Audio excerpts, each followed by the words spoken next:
ایک بات اور اچھی طرح سے سمجھ لیجئے، ایک بات تو ہے I am not equal to you, no equality, کس میں؟ زکات لینے میں اکول نہیں ہے مگر دینے میں اکول ہے۔ اگر سید مالدار ہے تو دینا پڑے گا، ہاشمی کے پاس اگر داگینہ ہے، سونا ہے، گولڈ ہے، چاندی ہے، ڈائمنڈ ہے، روپیہ ہے، پیسہ ہے، کرنسی ہے تو ہاشمی پر زکات دینا فرض ہے، لینا حرام ہے۔ میں پور ہوں تو غریب تو زکات لے نہیں سکتا، اور ریچ ہوں تو دینا پڑے گا، صاحب نصاب ہوں تو دینا پڑے گا، اور اگر پور ہو جاؤں تو نہیں دینا پڑے گا، غریب ہو جاؤں تو لے نہیں سکتا، بھوکا مر رہا ہوں تو لے نہیں سکتا، اور دولت مند ہوں تو دینا پڑے گا۔ سید محمد ہاشمی پر زکات لینا حرام ہے لیکن دینا، صاحب نصاب ہونے کی صورت میں دینا۔ میرے باپ حضور محدث اعظم ہند پر زکات لینا حرام ہے لیکن صاحب نصاب ہونے کی صورت میں دینا۔ آپ بھی بولتے رہیے خواجہ غریب نواز پہ زکات لینا حرام ہے لیکن صاحب نصاب ہونے کی صورت میں دینا۔ حضور غوث اعظم پہ زکات لینا حرام ہے لیکن صاحب نصاب ہونے کی صورت میں دینا۔ مولا علی مشکل کشا پر زکات لینا حرام ہے لیکن صاحب نصاب ہونے کی صورت میں دینا۔ حضور صلی اللہ تعالی علیہ وسلم پر زکات لینا حرام ہے لیکن صاحب نصاب ہونے کی صورت میں دینا۔ جی نہیں، جی نہیں، اسی لیے تو میں نیچے سے چلا تھا کہ آپ کہتے رہو فرض ہے فرض ہے فرض ہے، لاسٹ میں پکڑ لوں گا۔ حضرت علی تک کریکٹ ہے، حضرت علی صاحب نصاب ہیں تو زکات دینا فرض ہے، مگر میرے رسول پر نہ لینا نہ دینا۔ رسول اللہ صلی اللہ تعالی علیہ وسلم پر زکات دینا فرض ہی نہیں، میرے نبی نے کبھی زکات دیا ہی نہیں۔ تو لوگ یہ کہہ سکتے ہیں کہ مال ہی نہیں تھا، دیتے کیسے؟ میں کہتا ہوں تم نے رسول کی زندگی کی اسٹڈی نہیں کیا۔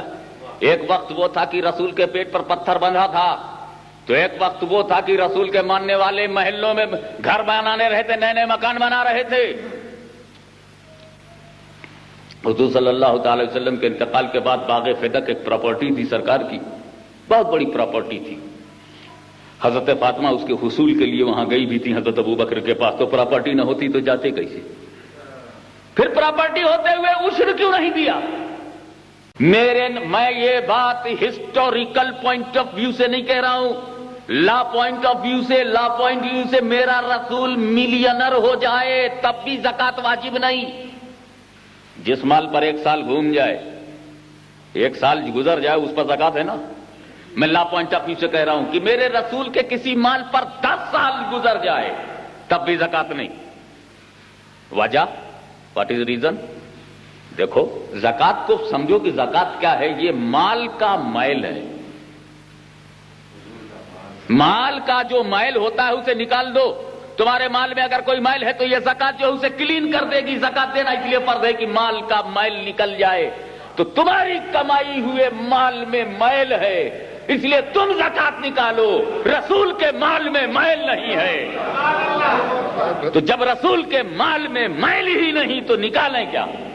وہ پور ہے لے سکتا لیکن سید غریب ہے تو نہیں لے سکتا۔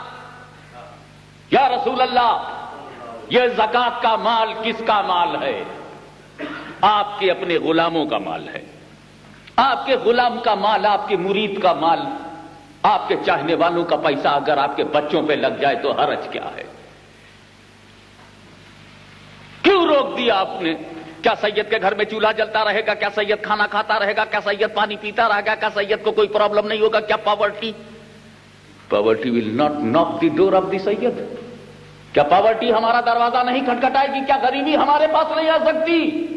پھر ہم کیوں نہیں لے سکتے؟ نہیں، میری پوری امت کے غریبوں کو ملنا چاہیے، مگر میری اولاد کو میں نہیں لینے دوں گا، تاکہ کوئی بھی اسلام کا دشمن یہ نہ کہے کہ محمد نے اپنے بچوں کی پرورش کے لیے اسلام چلایا ہے، اپنے بچوں اور پریوار کے لیے اسلام چلایا ہے۔